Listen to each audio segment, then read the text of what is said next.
Welcome back, my fellow night dwellers. Tonight we're venturing into the shadows where the line between reality and nightmare blurs. The stories you're about to hear are not for the faint of heart. So grab your blanket, turn off the lights, and let the darkness consume you. Have you ever felt like you were being watched? It's a feeling Sarah knew all too well. Every night the creaking of her old house would echo through the silence. But one night, it wasn't just the creaks. She woke up at 3:33 a.m., a time many believe to be cursed.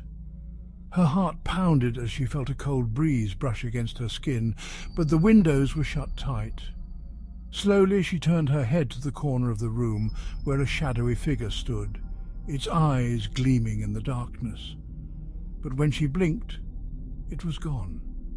She tried to convince herself it was just her imagination, but the next morning she found muddy footprints leading from the corner to her bed.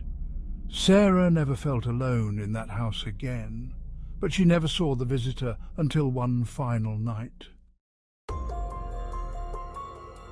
Legends say that deep within the Whispering Woods there lies a cursed grove. Marcus had always dismissed the tales as nothing more than old folklore, until the day he ventured too far. The woods were silent at first, but then came the whispers, soft at first, then louder, as if the trees themselves were speaking. "Turn back," they seemed to say. But Marcus pressed on, curiosity blinding him to the warnings. The deeper he went, the more the whispers turned to screams. He tried to run, but the forest twisted and turned, leading him back to the same cursed grove. And there he saw them, faces twisted and contorted, staring at him from the bark of the ancient trees.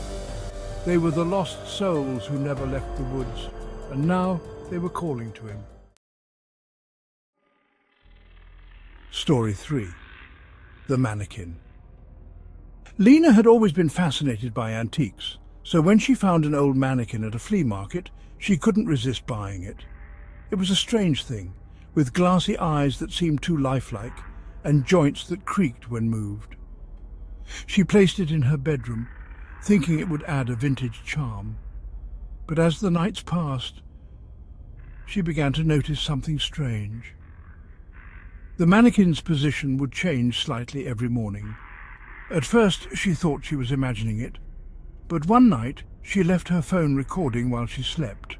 When she reviewed the footage the next day, her blood ran cold. The mannequin's head had turned, slowly, to face her bed. Lena tried to get rid of it, but no matter where she placed it, the mannequin would always find its way back inside her home. She was never able to explain how, but she wasn't the first to own that mannequin, and she wouldn't be the last. Story 4. The Stranger at the Window. Jason had moved to a quiet town to escape the noise of the city.